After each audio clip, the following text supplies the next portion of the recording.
Hi everyone, it's MikaHell, and today we're going to learn together the chi roll. It's probably the most known trick of the dragon staff, and the one will be your foundation and will follow you forever in your journey with dragon staff. It's not that complicated to learn, it's going to be a lot of fun, and it's going to give you like a real good foundation to go forward.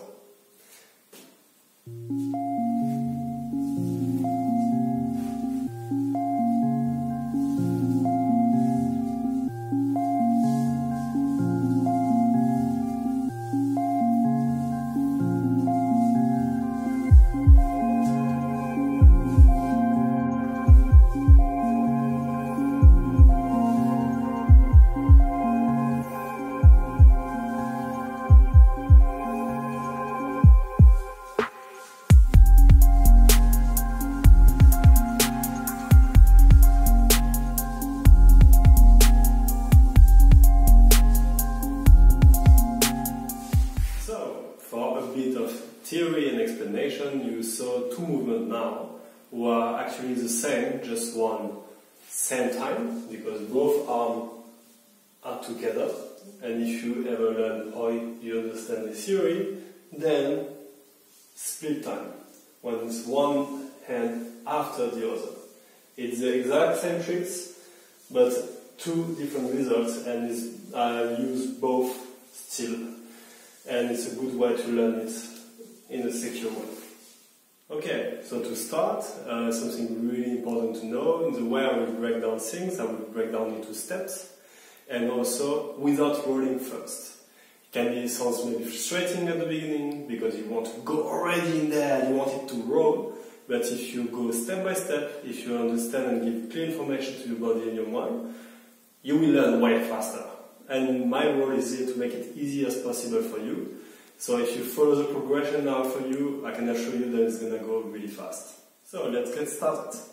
The first position, if you look to the side, I have a 90-degree angle with my body, like my arms are parallel to the ground.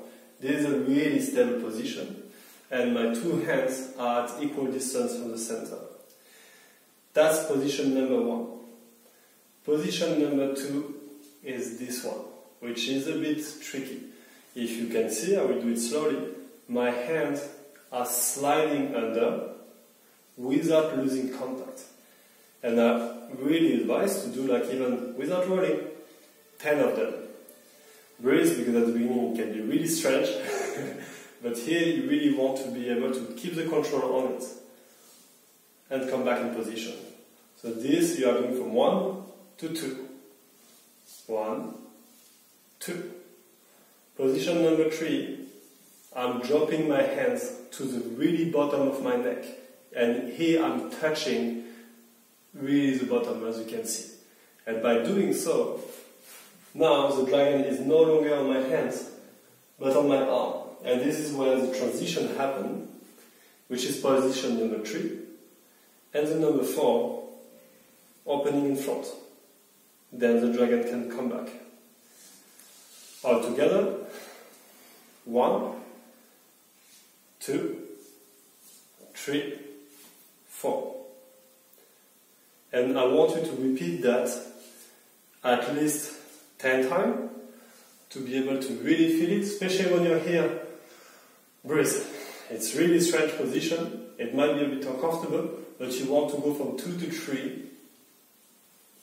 Touch really the bottom of your neck, can feel the dragon on your arm, and you spread in front. And to help you out on this one, you can do exactly the same. Please do it, even if it's without the dragon. 1, 2, 3, 4. And to make it even more silly, you're going to really touch yourself. 1, 2, 3, 4. It's silly, but if you are doing so, by touching the bottom of your neck, you are clear that you are in the right position. I'm insisting on that, and also because it's silly and weird, but it feels nice.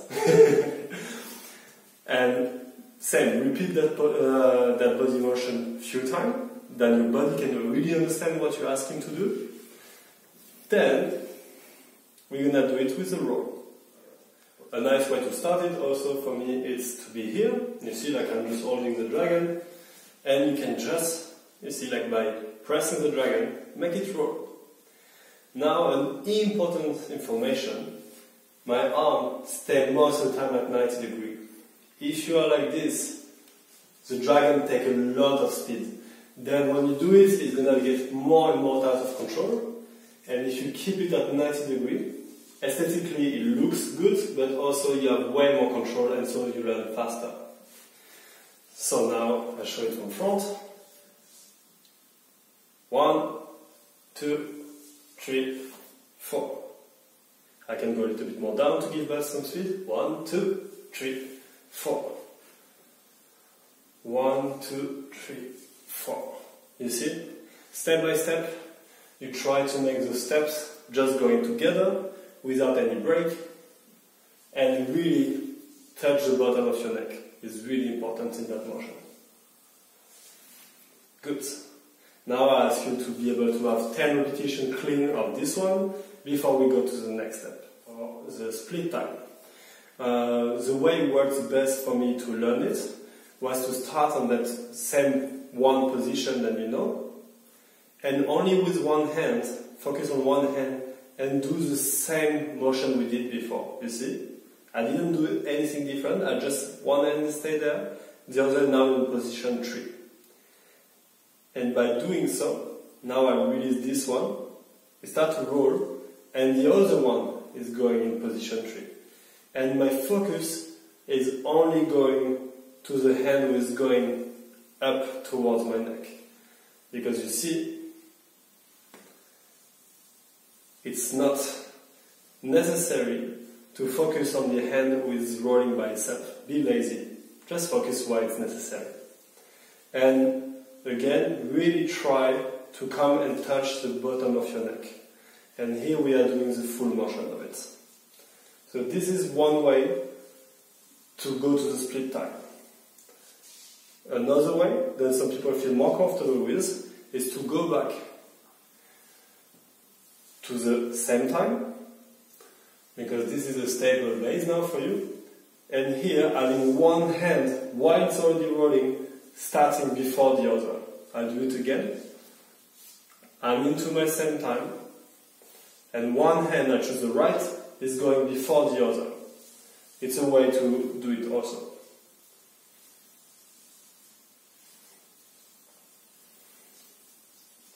Good. Now, it might happen that while doing it, your brain is going to start to bug. Because going to split time is a bit complicated at the beginning. If you do so, you can also breathe, come back to what's your base, focus again on it, stop, and really explain to your body and to your brain what you are doing. And the more you're going to breathe and relax to it, the more you're going to be able to learn it fast. Okay, so now you have the practice how to go there. I will also give you some theory so you can understand for it by yourself.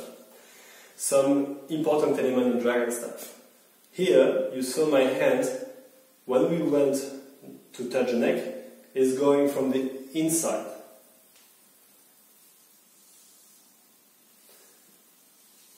This is clear now. But this is not the only way.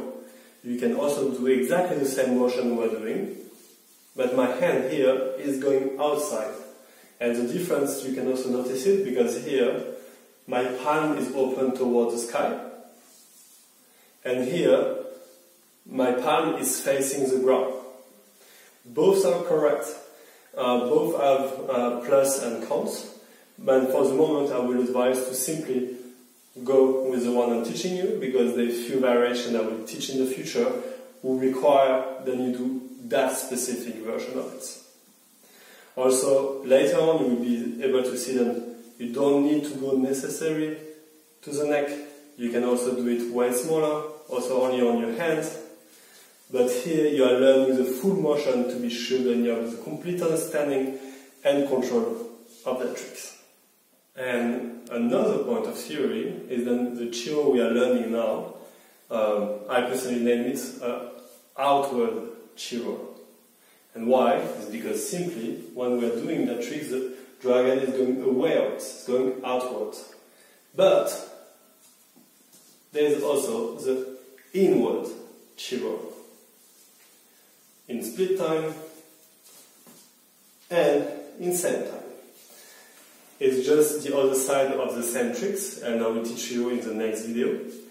And to give you also a bit taste to see where you can go with cheerer, I will just right now show you some variation of cheerer where really easy to learn, will be also subject of the next video. So, on the cheerer, you can also give more amplitude or aggressivity to it, or decide to keep it straight. Also, putting it up in the air, add some pirouette in there, moving way more in space with. Also playing with some vertical. There's many things we can learn together and we can have fun. And that will be subject of next video. And that's it for today. I hope you enjoyed this tutorial. Welcome any kind of feedback anytime. And if you want to keep going further, there will be the link for my next video in the description, as well for my Patreon if you want to go forward and learn more about dragon stuff, contact stuff, or other props. I'm teaching a lot also on that channel. And I wish you the best on your dragon journey.